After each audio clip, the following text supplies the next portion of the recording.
For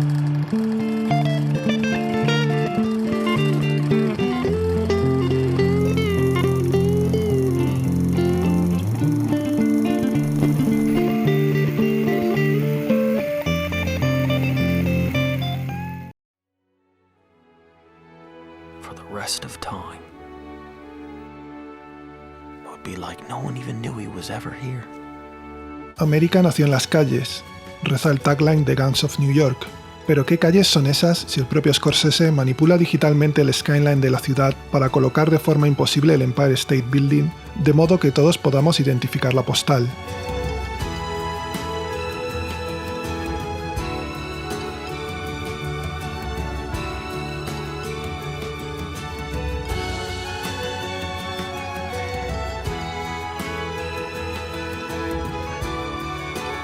Esta decisión, escribe Brendan Cradle en el texto Guns of New York and the Erasure of Urban History, facilita el borrado histórico que lamenta Leonardo DiCaprio en el cierre de la cinta. En otras palabras, Scorsese actúa de forma incoherente, pues nos convence durante más de 2 horas de que podemos rastrear los orígenes de la Nueva York moderna en las peleas callejeras de Five Points, para acabar con una coda que fulmina cualquier rastro que pueda quedar de la ciudad original. Se trata quizás de un punto de inflexión en la carrera del italoamericano, para quien los espacios, sobre todo los urbanos, siempre fueron una especie de territorio mental y emocional. A partir de Gangs of New York, estos son relegados al mero atrezzo, mermando la densidad de su cine. Por eso acaso, las películas más coherentes del último tramo de su filmografía, en este sentido, sean aquellas donde el espacio es imaginado, está reducido a una tierra baldía, o es una mezcla de las dos cosas, como en El Irlandés, que mostraba a los umbrales, a las zonas liminales, como únicas zonas fiables. Sirva todo esto para explicar por qué los primeros 45 minutos de Los Asesinos de la Luna no le arrebataron a este espectador. La recreación magnífica de los Estados Unidos de los años 20 a cargo de Jack Fisk se me antoja más un mero decorado que un espacio elocuente. Una sensación acrecentada por la decisión de hacer durar esta intro 4 veces más que la de Guns of New York para narrar como quien dice lo mismo. Y tampoco estamos en el territorio del detalle ritual sobre el que se cimenta la edad de la inocencia. Scorsese nos obliga, pues, a esperar para que podamos empezar a interesarnos por lo que ocurre en pantalla. Todo cambia cuando Ernest Buckhart, el arribista interpretado por Leonardo DiCaprio, comete un pequeño crimen. Entonces se disparan las preguntas. ¿Por qué lo hace? Si ya ha conseguido su propósito de casarse con una india rica. ¿Es realmente malvado quien no parece más que tonto? ¿Qué le impulsa a cometer el pecado? ¿Es consciente de la trascendencia del mismo? ¿Puede de hecho trascender el pecado en un espacio corrompido desde su mismo origen? ¿En un territorio marcado por una guerra perenne? O sea, por una guerra de exterminio.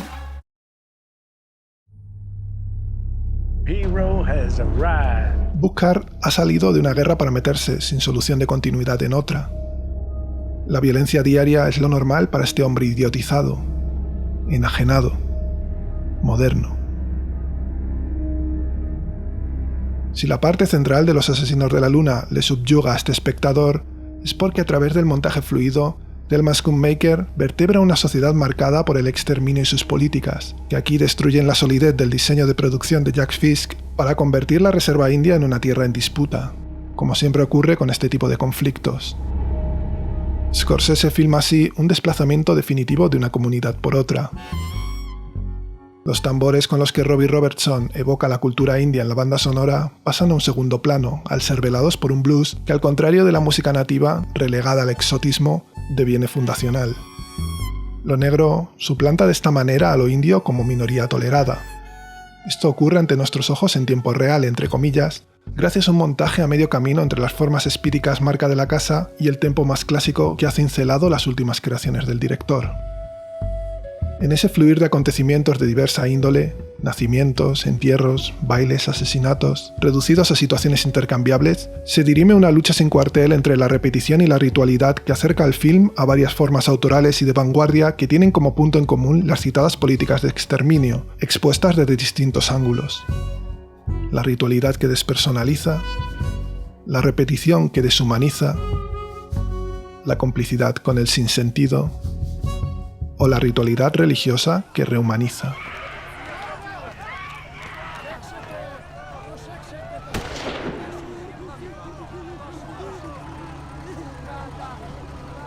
Higinio Marín escribe que la primera y más indeclinable de las obligaciones del vivo consiste en sepultar al muerto, en evitar el abandono de sus restos, pues reunir los restos en un lugar para impedir que se disgreguen es tanto como resistirse también físicamente a la última consecuencia de la separación irreversible, el olvido. Scorsese abre su último film como Laszlo Nemes cerraba su ópera prima, con un entierro. Ambos autores saben que, en el rito religioso, en la ritualidad que religa al vivo con el muerto, está la única esperanza para salvar a la comunidad. Saúl es tan consciente de que los nazis no quieren acabar con el judío, sino con lo judío, como el jefe indio sabe que el hombre blanco tiene por objetivo hacer desaparecer por completo a su pueblo, pues de eso van las políticas y las formas de exterminio. Ahora bien, ¿a qué hombre blanco teme el líder Osage?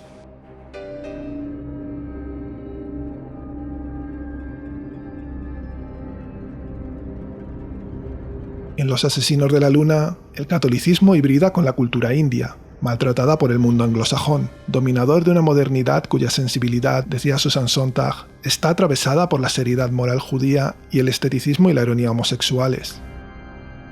Cabe preguntarse aquí si Robert De Niro no ha dado cuerpo, entre el irlandés y la película que nos ocupa, al segundo y primer arquetipo respectivamente. Hey Mom, what do you think? You look like a gangster.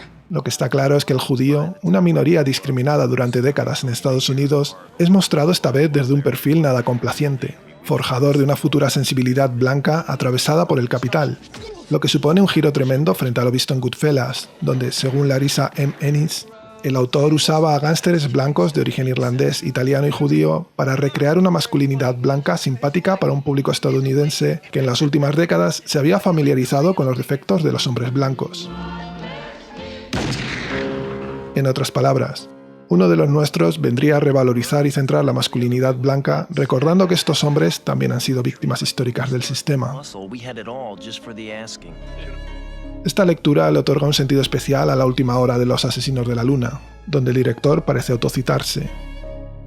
Y sin más que una larguísima autocita, fuese una corrección histórica que transmuta al Ray Liotta frustrado por haber perdido su conquista material en un DiCaprio despersonalizado que ha perdido lo más sagrado.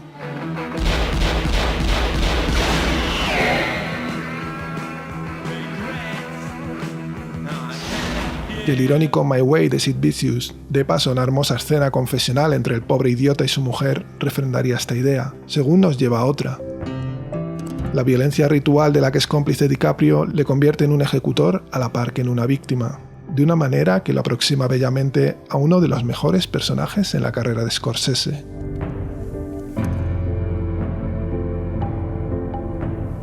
El diálogo entre filmes no es casual. De hecho, ambas producciones tienen más concomitancias de lo que puede parecer, hasta el punto de que en la Edad de la Inocencia también hay indios. Aquellos que pintó John Vanderlyn en The Murder of Jim McRae, donde mostraba el asesinato de una mujer colonial a manos de dos nativos semidesnudos. La pintura sugería que los impulsos sociales que subyacen a la victimización de las mujeres tienen sus raíces en una mentalidad salvajemente tribal. Es interesante ver cómo el director le da la vuelta al cuadro para hacer ahora recaer esa violencia sobre Lily Gladstone, convertida en reflejo nativo de la Ellen Olenska, a quien dio cuerpo y rostro Michelle Pfeiffer en la película de época.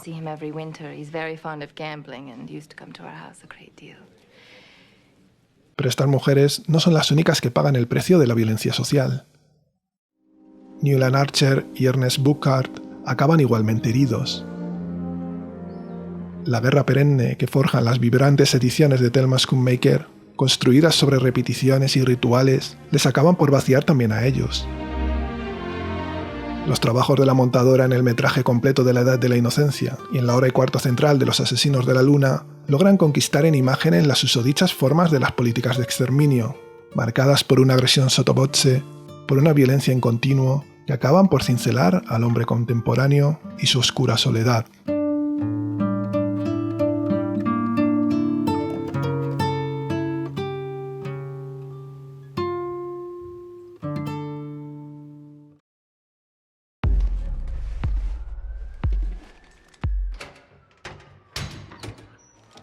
Este nuevo hombre vive en un perenne y salvaje deambular, ajustado a la tecnificación capitalista. Sin identidad, lugar donde quedarse ni espacio para ser, este individuo es tanto hombre despersonalizado desde una ritualidad sin religión como producto de la modernidad líquida. Esclavo a fin de cuentas de un universo liminal que se transita a perpetuidad, pues está conformado por espacios inhabitables, aeropuertos, aviones, hoteles, vehículos de alquiler. Este mundo líquido es también un mundo de datos que convierte a todo profesional en un ejecutor. Educado para cribar información y no fallar, este autómata, en la primera y portentosa escena de The Killer, muestra que ya no hay nada que narrar, porque todas las imágenes, todas las acciones son intercambiables. De la fascinación del voyeur hitchcockiano al tedio en busca del dato útil a tiro de... El hombre contemporáneo funciona como funcionan Amazon o Netflix. En su soledad, vive aferrado a una serie de patéticas frases con las que busca justificar su apatía. Esta tendencia al monólogo narcisista podría tener su origen dentro de la obra del autor norteamericano en la famosa escena de apertura de la red social, que no mostraba una conversación entre dos jóvenes, sino un orgulloso cacareo de quien estaba más interesado en subrayar su propio genio que en establecer una relación con su novia. Un instante que tenía un eco revelador en el cierre, donde el gallito trataba de volver a conectar con Rooney Mara en vano, sin entender que habían sido precisamente sus perversas pulsiones capitalistas las que habían convertido a su amada en un fantasma digital. Criminal a la par que víctima. Una forma refinada del John Doe de los 90. Es como si Fincher se hubiera empeñado en reflejar cómo las perversas estéticas del siempre atroz progreso se han sofisticado en los últimos 30 años con el único objetivo de someter al ser humano. Así, los negros de la imponente fotografía de Seven, que ocultaban nuestra complicidad con la violencia social, dieron paso a la transparente sobresaturación de información de la magistral Zodiac, donde el asesino era tan imposible de identificar como la verdad.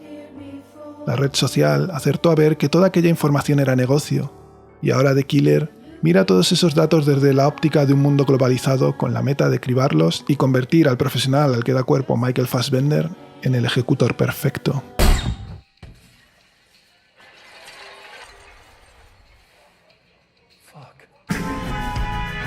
Vuelta a Hitchcock. También a Kubrick.